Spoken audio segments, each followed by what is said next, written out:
ஆண்டவராகிய இயேசு கிறிஸ்துவின் நாமத்தினாலே பரலோக மன்னா இந்த நிகழ்ச்சியின் மூலமாக உங்களை திரும்பமாக சந்திப்பதில் மிகுந்த ஒரு மகிழ்ச்சியான ஒரு காரியம், ஒரு ஆசீர்வாதமான ஒரு காரியம்.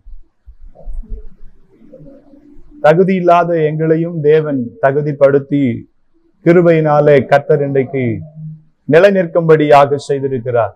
அவர் பாராட்டின எல்லா கிருபைகளுக்காக நாம் கர்த்தரை அதிகமாக நாம் நன்றி செலுத்த வேண்டும். இந்த தேவனுடைய வார்த்தைக்காக ஒரு நிமிஷம் நாம் கண்களை மூடி ஆண்டவர் நோக்கி பார்க்கலாம்.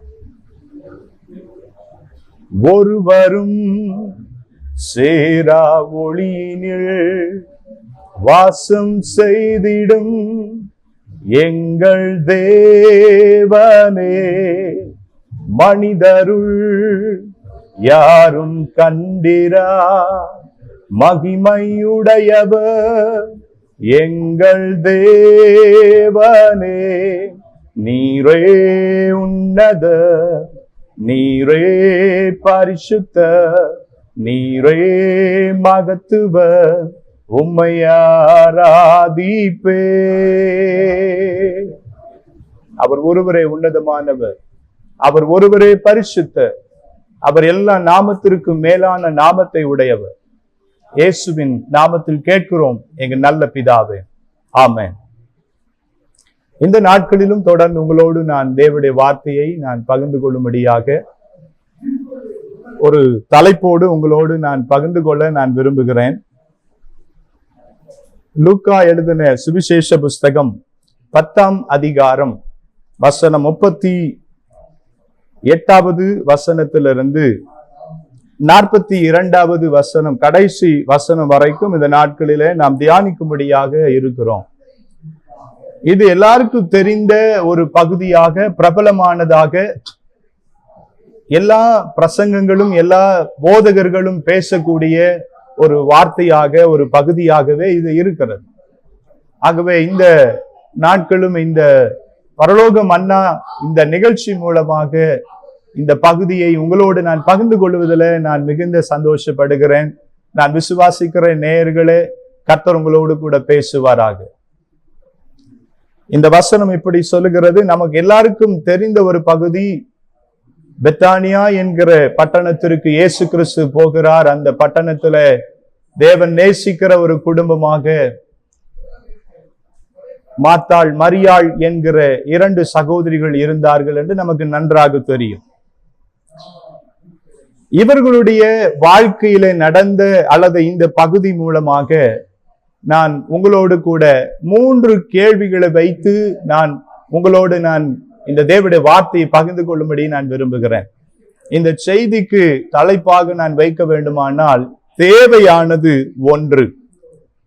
எனக்கு அருமையானவளே, நான் திரும்ப உங்களுக்கு சொல்லுகிறேன், தேவையானது ஒன்று. One thing needful. எனக்கு நிறைய பேருடைய வாழ்க்கையில இந்த உலகத்தின் காரியமா இருந்தாலும் ஆவிக்குரிய காரியமா இருந்தாலும் எது தேவையோ அது நிறைய நேரங்கள்ல இருப்பது இல்லை.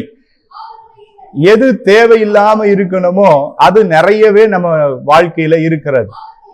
ஆகவே எனக்கு அருமையானவர்களே, ஆண்டவருக்குள்ள நீங்களும் நானும் கற்றுக்கொள்ளக்கூடிய காரியங்கள் என்ன என்பதை நான் உங்களோடு கூட நான் பகிர்ந்து கொள்ள விரும்புகிறேன்.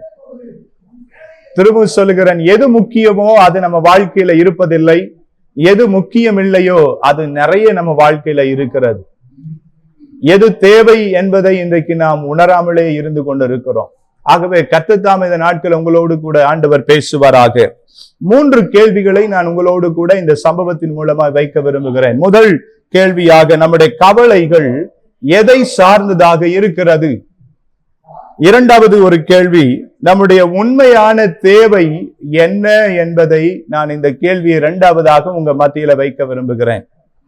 மூன்றாவது ஒரு கேள்வி, நம்முடைய தெரிந்தெடுப்பு என்ன என்பதை நாம் கவனிக்க வேண்டியவர்களாக இருக்கிறோம். திரும்பமாய் நான் சொல்லுகிறேன், 3 கேள்விகள். நம்முடைய கவலைகள் எதை சார்ந்ததாக இருக்கிறது? நம்முடைய உண்மையான தேவை என்ன? மூன்றாவது, நம்முடைய தெரிந்தெடுப்பு என்ன என்பதை நாம் கவனிக்க வேண்டியவர்களாக இருக்கிறோம். ஆகவே மார்த்தாள் அநேக காரியங்களை குறித்து கவலைப்பட்டு கலங்கினார்கள். இந்த நாட்கள் உங்களோடு நான் பகிர்ந்து கொள்ள வேண்டிய முதல் காரியம், நம்முடைய கவலை எதை சார்ந்ததாக இருக்கிறது? லூக்கா 10:40 ஆண்டவராக இயேசு கிறிஸ்து இப்படி சொல்லுகிறார், மார்த்தாளோ பற்பல வேலைகள் செய்வதில் மிகவும் வருத்தம் அடைந்து அவரிடத்தில் வந்து, ஆண்டவரே, நான் தனியே வேலை செய்யும்படி என் சகோதரி என்னை விட்டு வந்திருக்கிறதை குறித்து உமக்கு கவலை இல்லையா? எனக்கு உதவி செய்யும்படி அவளுக்கு சொல்லும் என்றாள். 41வது வசனம் இப்படி சொல்லுகிறது, இயேசு அவளுக்கு பிரதியுத்தரமாக, மார்த்தாளே, மார்த்தாளே, நீ அநேக காரியங்களை குறித்து கவலைப்பட்டு கலங்குகிறாய். மார்த்தாளுடைய வாழ்க்கையில் அநேக காரியங்களை குறித்து கவலை. அவங்க கவலை எல்லாம் என்னன்னா, என் சகோதரி எனக்கு உதவி செய்ய வரவில்லை, எனக்கு உதவியாக எந்த வேலையும் செய்யவில்லை என்கிற ஒரு பெரிய கவலையோடு இருந்தாங்க. நிறைய வேலைகள் இருக்கிறது, நான் ஒருவர் மாத்திரம் எல்லா வேலைகளை இழுத்து போட்டு செய்து கொண்டிருக்கிறேன், என்னுடைய சகோதரியோ மரியாளோ எனக்கு எந்த உதவியும் செய்யாமல் இருக்கிறார்கள் என்கிற ஒரு பெரிய கவலை இருந்தது. எனக்கு அருமையானவர்களே, தேவனுடைய வார்த்தையை கொஞ்சம் கவனிக்கும்படி நான் விரும்புகிறேன். ஆண்டவராகிய இயேசு கிறிஸ்து அவனுடைய போதனையில் அவர் சொல்லும்போது, நாளைக்காக கவலைப்படாதிருங்கள். எனக்கு அநேகர் கவலை எல்லாம் நாளைக்கான ஒரு கவலை, எதிர்காலத்தை குறித்த ஒரு கவலை, உணவு உடை உறைவிடத்தை குறித்ததான கவலைகள், சரீர சுகமும் எனக்கு சொத்துக்கள் பதவிகளுக்கான கவலைகள் எப்பொழுதும் மனிதனுக்குள்ள இருந்து கொண்டுதான் இருக்கிறது. எனக்கு அருமையான தேவ பிள்ளைகளே, நம்முடைய கவலைகள் எல்லாம் உலகத்தை சார்ந்தும் உலகத்தின் தேவைகளை சார்ந்தும் இருந்து கொண்டிருக்குமானால், ஆண்டவராகிய இயேசு கிறிஸ்து நம்மோடு சொல்லுகிறான், இந்த தேவைகள் வேண்டாம் என்று சொல்லல, இந்த கவலைகள் வேண்டாம் என்று சொல்லவில்லை. அவர் இது நமக்கு தேவை, ஆனால் அது நமக்கு முக்கியம் இல்லை. நான் திரும்பமாக நான் சொல்ல விரும்புகிறேன், நம்முடைய எதிர்காலத்தை குறித்த ஒரு கவலை, பட்டம், பதவி, படிப்பு, சொத்துக்கள், இன்னைக்கு இவைகள் எல்லாம் நமக்கு தேவை, ஆனால் அவைகள் நமக்கு முக்கியம் இல்லை என்பதை நான் திரும்ப சொல்லுகிறேன். அவைகள் நமக்கு நிரந்தரம் இல்லை என்பதை நான் திரும்பமாக நான் உங்களுக்கு ஞாபகப்படுத்த விரும்புகிறேன். ஆகவே எனக்கு அருமையானவர்களே, எது இருக்கக்கூடாதோ, எந்த கவலைகள் நம்ம வாழ்க்கையில இருக்கக்கூடாதோ அது நிறைய இருக்கிறது. ஆனால் யாருக்கும் ஆவிக்குரிய விதங்களில் இப்படிப்பட்ட கவலைகள் வருவது இல்லை. மேபி நான் உங்களுக்கு சில குறிப்புகளை நான் சொல்ல விரும்புகிறேன், அது உங்க வாழ்க்கையில இருக்கிறது என்பதை கவனியுங்கள். சபைக்கு போக முடியவில்லை என்கிற ஒரு கவலை, தேவனுடைய வார்த்தையை இன்னைக்கு விடுதலையோடு கேட்க முடியவில்லை, தேவனை ஆராதிக்க முடியவில்லை, தேவனுக்காக ஊழியம் செய்ய முடியவில்லை, ஆத்துமாக்களை ஆதாயம் செய்ய முடியவில்லை என்கிற கவலைகள் எனக்கு நிறைய பேருடைய கிறிஸ்தவங்க வாழ்க்கையில நாம் பார்க்க முடியவில்லை. கவலைகள் எல்லாம் இன்னைக்கு வீட்டை குறித்து, எனக்கு வேலையை குறித்து, சம்பாத்தியத்தை குறித்து, நாளைக்காக குறித்து தான் எப்பொழுதும் கவலை நிறைந்தவர்களாகவே இருக்கிறார்கள். 2 கொரிந்தியர் 7:10-11 இப்படி சொல்லுவது, மனம் திரும்புவதற்கு ஏதுவான துக்கம் இன்னைக்கு நம்ம வாழ்க்கையில ஒரு ஜீவனை உண்டாக்குகிறது, அது நமக்கு நன்மையை உண்டாக்குகிறது, அது நமக்கு ஆசீர்வாதத்தை உண்டாக்குகிறது. ஆனால் உலக கவலையோ அது நமக்கு மரணத்தை உண்டாக்குகிறது என்று அப்போஸ்தலனாகிய பவுல் குறிப்பிடுகிறார். உலக கவலையினால் நிறைந்து இருப்போமானால், ஆண்டவர் நீ கவலைப்படுவதனால ஒரு முழத்தை உன்னால கூட்டவோ குறைக்கவோ முடியாது. எனக்கு அருமையான விசுவாசிகளை, தேவ பிள்ளைகளை, நிறைய காரியங்களை குறித்து கவலைப்பட்டு கலங்கி கொண்டே இருக்கிறோம். உங்க பிள்ளைகளை குறித்து, கணவரை குறித்து, இன்னைக்கு குடும்பங்கள உறவுகளை குறித்து, இன்னைக்கு பல தேவைகளை நினைத்து நாம் கலங்கி கொண்டுதான் இருக்கிறோம். ஆண்டவர் உங்களோடு பேசிக்கொண்டே இருக்கிறார். இன்னைக்கு பலவிதமான கவலைகள் இருந்தாலும், எத்தனை கவலைகள் இருந்தாலும், நீங்க கவலைப்படுகிறதுனால ஒரு முழத்தை கூட்டவோ குறைக்கவோ முடியாது. உங்களால எந்த சூழ்நிலையும் மாற்ற முடியாது. ஆகவே ஆண்டவர் மேல உங்க கவலைகள், உங்க பாரங்களை நீங்க இறக்கி வைத்து விடுங்க, அவர் உங்களை ஆதரிப்பார் என்று வேதம் தெளிவாக சொல்லுகிறது. நான் உங்களை விசாரிக்கிறவராய் இருக்கிறபடினால் உங்க கவலைகள் எல்லாம் என் மேல வைத்து விடுங்கள் ஆண்டவர் சொல்லுகிறார். இன்றைக்கும் கலக்கத்தோடு, கண்ணீரோடு, வேதனையோடு இருக்கிறீங்களா? உங்களுடைய எல்லா கவலைகளையும் உங்களை விசாரிக்கிற தேவன் ஒருவர் உண்டு, உங்க கண்ணீரை காண்கிற தேவன் ஒருவர் உண்டு. அவர் மேல நீங்க வைத்து விடுவீங்கன்னா அவர் எல்லாவற்றையும் பார்த்து கொள்ள வல்லவராக இருக்கிறார். மனம் திரும்புவதற்கான ஏதுவான ஒரு துக்கம், ஒரு கவலை எப்பொழுதும் வரணும். பரிசுத்தமாய் வாழ வேண்டும் என்கிற ஒரு விருப்பமும் வாஞ்சை நமக்குள்ள எப்பொழுதும் இருக்க வேண்டும். ஆகவே எனக்கு அருமையானவர்களே, தேவையில்லாத கவலைகளை நீக்கிவிட்டு தேவையானதை மாத்திரம் நம் வாழ்க்கையில வைத்துக் கொள்ளுவோமானால் தேவன் நம்மை ஆசீர்வதிக்க வல்லவராக இருக்கிறார். இரண்டாவது கேள்வியை நான் உங்கள் மத்தியில வைக்க விரும்புகிறேன். நம்முடைய உண்மையான தேவை என்ன? எனக்கு அருமையான நேயர்களே, இந்த வார்த்தை கேட்கிற யாராய் இருந்தாலும் உங்க உள்ளத்துல நீங்களே கேள்வி கேட்டுக்கொள்ளும்படி நான் விரும்புகிறேன். எது உங்களுடைய உண்மையான தேவை? நான் திரும்பமாக உங்களுக்கு சொல்ல விரும்புகிறேன், அந்தந்த நாளுக்குரிய தேவையை கர்த்தர் நிச்சயமாய் சந்திக்கிறார். வேதத்துல அப்படிதான் சொல்லப்பட்டிருக்கிறது. அந்தந்த நாளுக்குரிய பாடுகள் நமக்கு போதும். அந்தந்த நாளுக்குரிய அப்பத்தை தேவன் நமக்கு சந்திக்கிறார். என இஸ்ரவேலரை தேவன் முதலாவது வழி நடத்தும் போது, அவர்களை வனாந்தர வழியை கொண்டு வரும் போது, எல்லாரும் பசியினால் அவங்க எதிர்பார்த்து கொண்டிருக்கும் பொழுது மோசேயிடத்துல முறையிட்டார்கள். ஆண்டவர் மோசே தேவனிடத்துல அவர் ஜெபம் பண்ணும் போது ஆண்டவர் என்ன செய்தார் தெரியுமா? காலைதோறும் அவளுக்கு வானத்தின் மன்னாவினால ஆண்டவர் அவர்களை போஷித்தார் என்று வேதம் சொல்லுகிறது. 40 வருஷம் அளவும் அவங்க காலைதோறும் உழைக்கவில்லை, எதையும் அவங்க விதைக்கவில்லை, எதையும் அவங்க செய்யவில்லை. ஆனால் கர்த்தரோ அவர்களை போஷித்தார். காலையில் அவங்க வீட்டு கதவை திறந்தால அவங்க வீட்டு வாசல்லையே ஆண்டவர் ஆயத்தத்தோடு கூட அந்த வானத்தின் மன்னாவை தேவன் அவர்களுக்கு புசிக்கும்படியாக கொடுத்தார். ஆகவே எனக்கு அருமையானவர்களே, இந்த நாட்களில் நான் உங்களுக்கு சொல்ல வேண்டிய ஒரு முக்கியமான ஒரு காரியம், நம்முடைய உண்மையான தேவை என்ன? ஆசைகள் நிறைய உண்டு.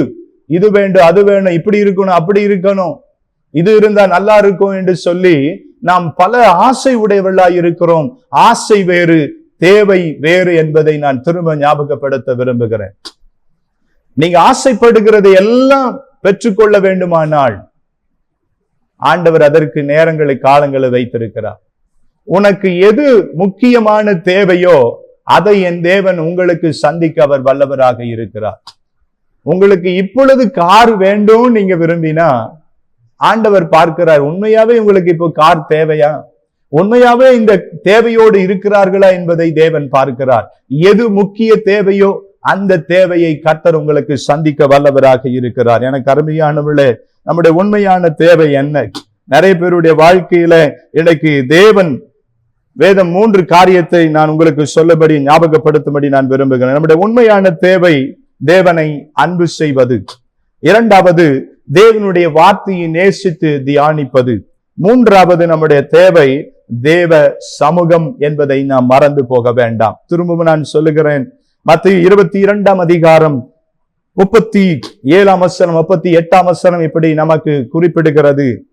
உன் தேவனாகி கர்த்தரை உன் முழு இருதயத்தோடும் உன் முழு பலத்தோடும் அவரை அன்பு கூறுவாயாக.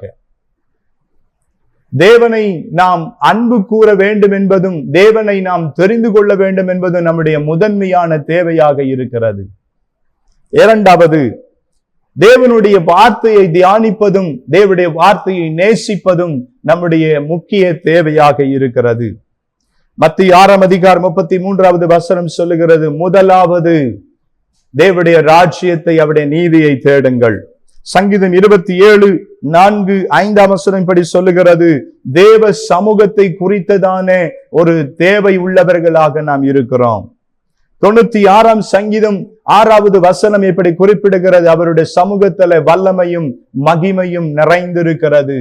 இந்த தேவைகளை எல்லாம் நம்ம விட்டு இன்னைக்கு தேவையில்லாத காரியங்களிலே நாம் ஓடிக்கொண்டு நம்மை ஈடுபடுத்தி கொண்டு இன்னைக்கு சமாதானம் இல்லாம, ஆசீர்வாதம் இல்லாம, விடுதலை இல்லாம நம்ம ஓடிக்கொண்டு இருப்போமானால் ஆண்டவர் உங்களை அழைக்கிறார். எனக்கு அருமையான சகோதரனே, சகோதரியே, உங்க உண்மையான தேவை என்ன?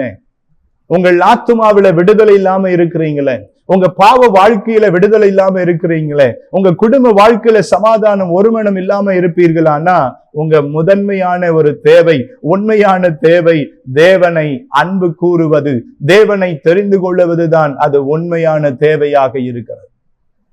தேவனுடைய வார்த்தையை விசுவாசித்து அதை வாசித்து நீங்க தியானிப்பதுதான் அது உண்மையான தேவையாக இருக்கிறது. மூன்றாவது, தேவ சமூகம் இன்றைக்கு நமக்கு உண்மையான தேவையாக இருக்கிறது. ஏன் என்று சொன்னால், நீங்க இந்த வசனத்தை வாசிக்கலாம். லூக்கா 10ஆம் அதிகாரத்துல 39வது வசனத்தை நான் உங்களுக்காக வாசிக்கிறேன். அவளுக்கு மரியாள் எண்ணப்பட்ட ஒரு சகோதரி இருந்தாள். அவள் இயேசுவின் பாதத்தருகே உட்கார்ந்து அவருடைய வசனத்தை கேட்டுக் கொண்டிருந்தாள். தேவனுடைய வசனத்தை கேட்கிறதுல மரியாள் மிகுந்த ஆர்வமுடையவளாய் இருந்தாள். தேவனுடைய பாதத்தில் அமர்வதிலும் மிகுந்த விருப்பமுடையவளாக இருந்தார்கள். அதுதான் மரியாளுடைய தேவையாக இருந்தது. ஆனால் மார்த்தாளுடைய தேவையோ பற்பல வேலை செய்வதிலும் தனக்கு உதவி செய்வதிலுமே அவர்கள் அதை எதிர்பார்த்து கொண்டே வாழ்ந்து கொண்டிருந்தார்கள். எனக்கு அருமையானவர்களே, உணவு தேவைதான், உறைவிடம் தேவைதான், எல்லாம் நமக்கு தேவைதான். ஆண்டவர் அது தேவையில்லைன்னு சொல்லல, அது நமக்கு முக்கியம் இல்லை. ஒருவேளை நேயர்கள் என்னோடு இருப்பீங்கன்னா திரும்ப என்னோடு கூட சொல்லுங்க, இந்த உலகத்தினுடைய பணம், ஆசை, பொருள், பட்டம், பதவி இதெல்லாம் நமக்கு தேவை, ஆனால் அது முக்கியம் இல்லை. நீங்க சொல்லும் போதே ஆண்டவருடைய பிரசன்னத்தை, ஆண்டவருடைய ஒரு விடுதலை, நன்மை உங்க வாழ்க்கை நீங்க பார்ப்பீர்கள். எது முக்கியம், எது தேவை?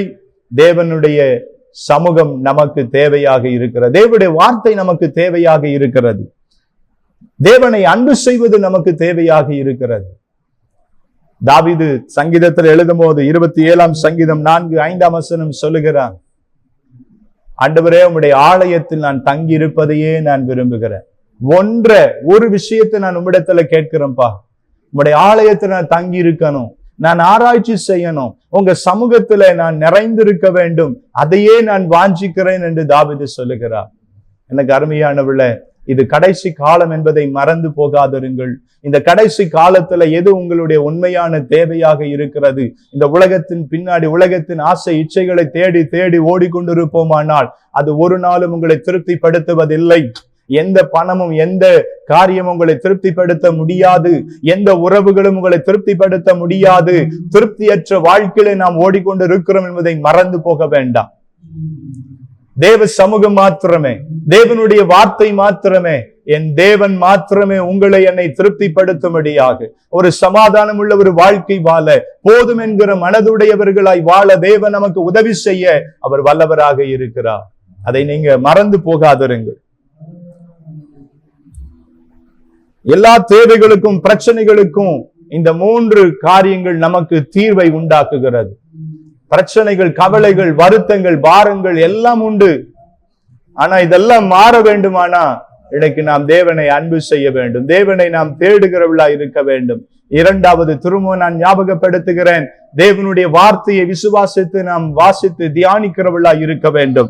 மூன்றாவது சொல்லுகிறேன், தேவ சமூகத்தை, தேவனுடைய சபையிலே நாம் தங்கி இருக்கும்படி, ஆராய்ச்சி செய்யும்படி, தேவ சமூகத்தை எப்பொழுதும் நாடுகிறவர்களாக இருக்க வேண்டும்.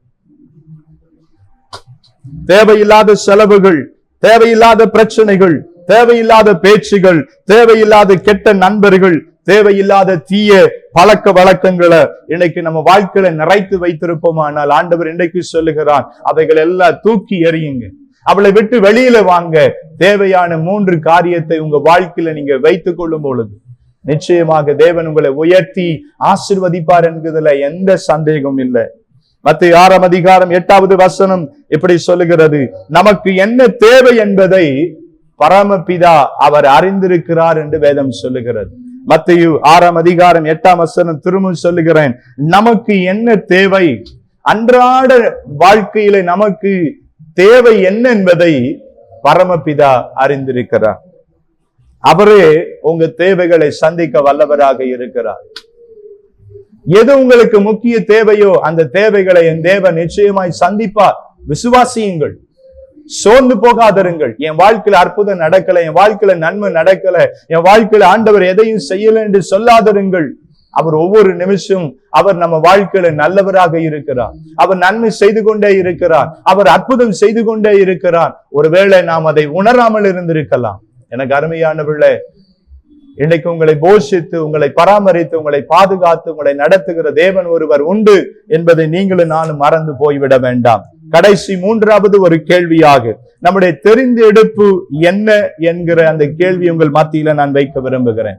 மார்த்தாலோ பற்பல வேளையில உலக கவலையில, உலக தேவையிலேயே அவங்க நிறைந்து, அவங்க தெரிந்தெடுப்பெல்லாம் இந்த உலகத்தின் காரியத்தையே அவங்க தெரிந்தெடுப்பாக இருந்தாங்க. ஆனால் மரியாளோ அவர்களுடைய தெரிந்தெடுப்பு ஒரு நல்ல பங்கை தெரிந்தெடுத்தால் என்று ஆண்டவராகிய இயேசு கிறிஸ்து மரியாளை குறித்து சாட்சி கொடுக்கிறதை நாம் கவனிக்க முடியும். லூக்கா சுவிசேஷ புத்தகம் 10ஆம் அதிகாரம் கடைசி வசனம் இப்படி சொல்லுகிறது, தேவையானது ஒன்றே. இந்த செய்தியினுடைய தலைப்பு இதுதான், தேவையானது ஒன்று. என்னோடு கூட திரும்ப சொல்லுவீங்களா நேயர்களே? தேவையானது ஒன்று. தேவையில்லாததெல்லாம் எனக்கு விட்டு விலகுங்க. அது என்ன? மரியாள் தன்னை விட்டு எடுபடாத நல்ல பங்கை தெரிந்து கொண்டார். நல்ல பங்கை நாம் தெரிந்து கொள்ளுகிறவர்களாக இருக்க வேண்டும். உங்களுடைய தெரிந்தெடுப்பை வைத்தே நீங்கள் யார் என்று சொல்லிவிடுவார்கள். திரும்ப நான் சொல்லுகிறேன், உங்கள் தெரிந்தெடுப்பை வைத்தே நீங்கள் யார் என்று உங்களை குறித்து அவர்கள் சொல்லிவிடுவார்கள். ஏன் அப்படி சொல்லுகிறேன் என்றால், இன்னொரு ஆட்கள் இப்படி சொல்லுகிறார்கள், உன் நண்பன் யார் என்று எனக்கு சொல், நீ யார் என்று நான் உனக்கு சொல்லுகிறேன். உன் நண்பன் யார் என்று நீ சொல், நீ யார் என்பதை நான் உனக்கு சொல்லுகிறேன் என்று சொல்லுகிறார்கள். எனக்கு அருமையானவர்களே, உங்க தெரிந்தெடுப்பை வைத்துதான் எனக்கு இந்த உலகம் அல்லது நம்மை சுற்றி இருக்கிறவர்கள் எல்லாரும் நீங்க யார் என்பதை இன்னைக்கு நிர்ணயித்துக் கொண்டிருக்கிறார்கள். தேவன் நம்மிடத்துல எப்பொழுதும் சூஸ் பண்ற ஆப்ஷனை நம்ம கையில தான் ஆண்டவர் கொடுத்திருக்கிறார். சூசிங் ஆப்ஷன் எல்லாம் நம்ம கையில தான் இருக்கிறது. தெரிந்து எடுப்பு எல்லாம் நம்ம கையில தேவன் கொடுத்துட்டார். ஆதாம் ஏவாளை தேவன் உண்டாக்கி எல்லாவற்றிலும் ஆளுகை தன்மையோடு கூட சகல ஆசீர்வாதத்தோடு ஆண்டவர் அவங்களை வைத்திருந்தார். கவனிங்க, எதிலும் குறையில்லை. ஆண்டவர் ஒரே ஒரு காரியத்துல மாத்திரம் அவங்களோடு சொன்னார், அந்த பழத்தை மாத்திரம் நீங்க உட்கொள்ளாதிருங்கள். கர்த்தர் உங்களுக்கு சாய்ஸை தான் கொடுத்தார். இன்னைக்கு அந்த சாய்ஸ்ல அவங்க தெரிந்தெடுத்தது என்ன தெரியுமா? பாவம். பாவத்தினால வருகிற சாபம், சாபத்தினால வருகிற இன்னைக்கு மரணமும், மரணத்து நிமித்தம் நித்திய நரக இன்னைக்கு ஆக்கினை பெறக்கூடியவர்களாக அவர்களுடைய தெரிந்தெடுப்பு பாவம், பாவத்து நிமித்தம் சாபம். இன்னைக்கு அவர்களுடைய சந்ததியாய் வருகிற இன்னைக்கு நம்முடைய வாழ்க்கையில அநேக நாட்களாய் நாம் அந்த பாவத்தினால் வருகிற சாபம், மரணத்தை நோக்கி நம்ம ஓடிக்கொண்டிருந்தோம். ஆனால் என் ஆண்டவராகிய இயேசு கிறிஸ்துவோ மரணத்தை நோக்கி ஓடிக்கொண்டிருந்த நம்முடைய வாழ்க்கைய அவர் சிலுவை மரணத்தின் மூலமாக உங்களையும் என்னையும் ஆண்டவர் நித்திய ஜீவனுக்கு நேராக திருப்பி விட்டார். யாரெல்லாம் இயேசு கிறிஸ்துவை விசுவாசிக்கிறார்களோ அத்தனை பேரும் அவருடைய பிள்ளைகளாகும்படி அவளுக்கு அதிகாரம் கொடுக்கிறார். அவர்கள் நித்திய ஜீவனை பெறும்படியாய் தேவன் அவளுக்கு கிருபை செய்கிறார்.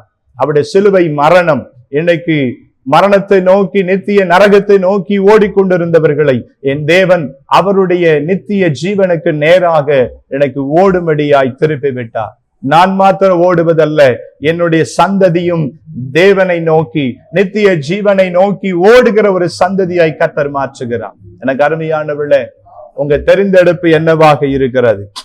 ஆண்டவர் உங்க கையில தான் எல்லா சாய்ஸும் கொடுத்திருக்கிறார். நல்லா வாழ்வதும் நல்லா வாழாமல் இருப்பதும், இயேசு கிறிஸ்துவை உங்க வாழ்க்கையில சொந்த இரட்சகராக ஏற்றுக்கொள்ளுவதும் ஏற்றுக்கொள்ளாமல் இருப்பதும், சபையை தெரிந்து கொள்ளுவதும் சபையை தெரிந்து கொள்ளாமல் போவதும்,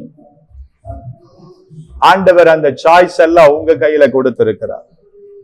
இன்றைக்கு உண்மையான தேவனை தெரிந்து கொள்ளுகிறதும் தெரிந்து கொள்ளாமல் போவதும், நன்மையும் ஜீவனையும் தெரிந்து கொள்ளும்படியாய் தேவன் இன்றைக்கு வேதத்துல நமக்கு வைத்திருக்கிறார். நல்ல சபையை தெரிந்து கொள்வதும், நல்ல நண்பர்களை, ஆவிக்குரிய தலைவர்களை தெரிந்து கொள்வதும் தேவன் நம்ம கையில அந்த சாய்ஸை கொடுத்திருக்கிறார். உங்க தெரிந்தெடுப்பு எதுவாக இருக்கிறது? கொஞ்சம் கவனிக்கும்படியாக உங்களை அழைக்கிறேன். மார்க்கு சுவிசேஷ புத்தகம் 2ஆம் அதிகாரம் 1-5 வசனங்களின் சம்பவங்களை வாசிப்பீர்களானால், அங்கே ஒரு 4 நபர்கள் நல்ல நண்பர்களாக நீண்ட நாட்களாய் நீண்ட வருஷமாய் திமிர்வாதக்காரனாய் படுத்திருக்கிறவனை ஒருமித்து அவனை தூக்கி கொண்டு போய் இயேசு போதித்து கொண்டிருக்கிற அந்த வீட்டிற்குள்ள அவர்களுடைய மேல் வீட்டு அந்த அறையை பிரித்து அந்த திமிர்வாதக்காரனை உள்ளே இறக்கினார்கள். ஆண்டவர் அங்கு வசனம் சொல்லுகிறது, அவர்கள் விசுவாசத்தை கண்டு ஆண்டவர் அவனை குணமாக்கினார். என கருமையானவர்களே, நம்முடைய தெரிந்தெடுப்பு நல்ல நண்பர்களை, நல்ல தலைவர்களை நாம் தெரிந்தெடுத்துக் கொள்ள வேண்டும். இந்த பூமியிலே நாம் நிலைத்திருப்பதற்கு ஆண்டவர் சொன்னார், நீ நன்மைய ஜீவனை தெரிந்து கொள். உபாகம் எழுதின புத்தகம் 30ஆம் அதிகாரம் 19வது வசனப்படி சொல்லுகிறது, நீ இந்த பூமியில வாழ்நாள் முழுவதும் நிலைத்திருப்பதற்கு நீ ஜீவனை நீ தெரிந்து கொள்ளுவாயாக, நீ நன்மையை தெரிந்து கொள்ளுவாயாக என்று வேதம் நமக்கு குறிப்பிட்டு எழுதுகிறது. ஆகவே எனக்கு அருமையானவர்களே, உங்களோடு நான் பகிர்ந்து கொள்ள வேண்டிய முக்கியமான காரியம், நம்முடைய தெரிந்தெடுப்பு எதுவாக இருக்கிறது? கர்த்தருடைய திட்டம், கர்த்தருடைய திட்டத்தை நம்ம வாழ்க்கையில தெரிந்தெடுத்துக் கொள்ளுவோம். பரிசுத்தமாய் வாழும்படி நம்மை நாமே தெரிந்தெடுத்துக் கொள்ளுவோம். ஆண்டவருடைய கிருபையில நிலை நிற்கும்படியாக நாம் தெரிந்தெடுத்துக் கொள்ளுவோம். ஆண்டவரை நம்ம வாழ்க்கையில உண்மையாய் நாம் பிடித்துக் கொள்ளுவோமானால், அது நம்முடைய தெரிந்தெடுப்பாய் இருக்குமானால், அவர் ஒரு நாளும் ஒருபோதும் நம்மை விட்டு அவர் விலகாதவர், நம்மை கைவிடாதவர். அவர் நம்மை ஆசீர்வதித்து அவர் நம்மை நடத்த போதுமான தேவனாய் இருக்கிறார். திரும்ப ஞாபகப்படுத்துகிறேன் 3 கேள்விகளை. நம்முடைய கவலைகள் எதை சார்ந்திருக்கிறது? நம்முடைய உண்மையான தேவை என்ன? நம்முடைய தெரிந்தெடுப்பு என்னவாக இருக்கிறது? ஆகவே எனக்கு அருமையானவர்களே, இந்த வார்த்தை கேட்கிற நீங்க யாராய் இருந்தால், தேவ சமூகத்துல மரியாளை போல நல்ல பங்கை தெரிந்தெடுத்துக் கொள்ளுங்கள். தேவையானது ஒன்றுதான், அது தேவ சமூகம், அது தேவனுடைய வார்த்தை, அது அது தேவனாகவே நம்முடைய தேவையாக இருக்க வேண்டும். அப்படி இருக்குமானால் தேவன் உங்களை உயர்த்தி ஆசீர்வதிக்க அவர் வல்லமையுள்ள தேவனாய் இருக்கிறார். ஒரு நிமிஷம் நாம் கண்களை மூடி நாம் ஜெபிக்கும்படியாக இருக்கிறோம். அப்படி ஜெபிக்கும் பொழுது யாரெல்லாம் தேவையோடு, பிரச்சனைகளோடு, கடன் பாரத்தோடு, வியாதியோடு இருக்கிறீங்களோ, அவங்க அந்தந்த இடங்கள்ல நீங்க கரங்களை வைத்து நீங்க ஜெபிக்கலாம். ஒருவேளை நீங்க கரங்களை உயர்த்தி ஜெபிக்க வேண்டுமானாலும் ஜெபிக்கலாம். நான் உங்களுக்காக நான் ஜெபிக்கும்படியாய் விரும்புகிறேன். நிச்சயமாய் கர்த்தர் உங்களுக்கு அற்புதங்களை செய்ய அவர் வல்லமை உள்ள தேவனாய் இருக்கிறார். என் வாழ்க்கையில பிரச்சனை பிரச்சனை பிரச்சனை, என் வாழ்க்கையில குடும்பத்துல சமாதானம் இல்ல, ஒருமனை இல்ல, நீங்க உணர்வீர்களானா நீங்க கூட இந்த ஜெபத்துல இணைந்து கொள்ளலாம். நான் கடன் பிரச்சனையிலே நான் மூழ்கி இருக்க, இந்த கடனை அடைக்கவே முடியலன்னு சொல்றீங்களா? ஆண்டவர் உங்களுக்கு உதவி செய்ய வல்லவராக இருக்கிறார். நாம் கண்களை மூடி ஒரு நிமிஷம் கரங்களை உயர்த்தி நாம் ஜெபிக்கலாம். வியாதியோடு இருக்கிறவங்க, பலவீனத்தோடு இருக்கிறவங்க, அந்த பலவீன இடத்துல கரங்களை வைத்து ஜெபம் பண்ணுங்க. கர்த்தர் உங்களை குணமாக்க வல்லவராக இருக்கிறார். அவர் தம்முடைய வார்த்தையை அனுப்பி உங்களை குணமாக்கும்படியாய் விரும்புகிறார். அன்புள்ள இயேசுவே, இந்த அருமையான பரலோக மன்னா நிகழ்ச்சி மூலமாய் யாரெல்லாம் தேவனுடைய வார்த்தை கேட்டுக்கொண்டிருந்தாங்களோ அவங்களுக்காக நான் ஜெபிக்கிறேன் அப்பா. பலவிதமான பிரச்சனையோடு ஆண்டவரே, இன்றைக்கு பலவிதமான வியாதியோடு போராட்டத்தோடு இருக்கிறாங்க. கர்த்தர் அவங்களை எல்லாம் தொடுவீராக. நீண்ட நாட்களை எனக்கு இந்த வியாதியில எனக்கு குணமாகாம இருக்கிறேன், இந்த வியாதி இந்த பலவீனம் என்னை விட்டு நீங்காம இருக்கிறது என்று சொல்லி வேதனையோடு இருப்பாங்கன்னா, இயேசுவின் நாமத்துல இப்பொழுதும் அது வல்லமை அவர்கள் மேல் இறங்குவதாக. ஆண்டவரே, உம்முடைய சுகத்தின் வல்லமை இப்பொழுதே அந்த சரீரங்களில் எங்கெல்லாம் பலவீனம் வியாதி இருக்கிறதோ இப்பொழுது சுகமுண்டாகும்படி நான் ஜெபிக்கிறேன். கடன் பிரச்சனையோடு நீண்ட நாட்களை ஆண்டவரே, இந்த வட்டி கொடுக்க முடியலையே, இந்த கடன் அடைக்க முடியலையே என்று சொல்லி கலங்கி கொண்டிருக்கிறவங்களை என் தேவன் அவளை பலப்படுத்துவீராக. அந்த கடன்களை கொடுத்து முடிக்க தேவன் அவருடைய கரங்களை பலப்படுத்தும்படி நான் ஜெபிக்கிறேன் ஏசப்பா. குடும்பங்கள பிரிவினைகள், சண்டைகள், கலகங்கள் ஆண்டவரே, அந்த எல்லா காரியங்களை கர்த்தர் மாற்றுங்கப்பா. குடும்பத்துல ஒரு மன சமாதானம் உண்டாகும்படி நான் ஜெபிக்கிறேன் ஆண்டவரே. இந்த டிவி ஆண்டவரே, இந்த நிகழ்ச்சி மூலமாய் பார்த்து கொண்டிருக்கிற ஒவ்வொருவரையும் என் தேவனை தொடுவீராக. ஆண்டவரே, நீர் ஆசீர்வதிப்பீராக, நீ சுகத்தை கொடுப்பீராக. குடும்பங்கள்ல ஒரு மனம் சமாதானம் உண்டாகும்படி நான் ஜெபிக்கிறேன். என் தேவன் அப்படி ஆசீர்வதிக்கிறதற்காய் நன்றி. எங்க ஜெபங்களை கேட்பதற்காய் நன்றி. என் தேவன் என்னை குணமாக்கினார், என் தேவன் என்னை ஆசீர்வதித்தார் என்று நீங்க சாட்சியாக நீங்க ஆண்டவரை நிறுத்தும்படியா நான் ஜெபிக்கிறேன். எங்களை தாழ்த்தி ஒப்பு கொடுக்கிறோம். இயேசுவின் நாமத்தில் கேட்கிறோம் எங்க நல்ல பிதாவே. ஆமென், ஆமென். நேயர்களே, தொடர்ந்து அடுத்த நிகழ்ச்சி உங்களை சந்திக்கும் வரை திரும்பமாக உங்களை நான் சந்திப்பேன் என்று நான் விசுவாசிக்கிறேன். தேவன் தாமே உங்களை ஆசீர்வதிப்பாராக. ஆமென்.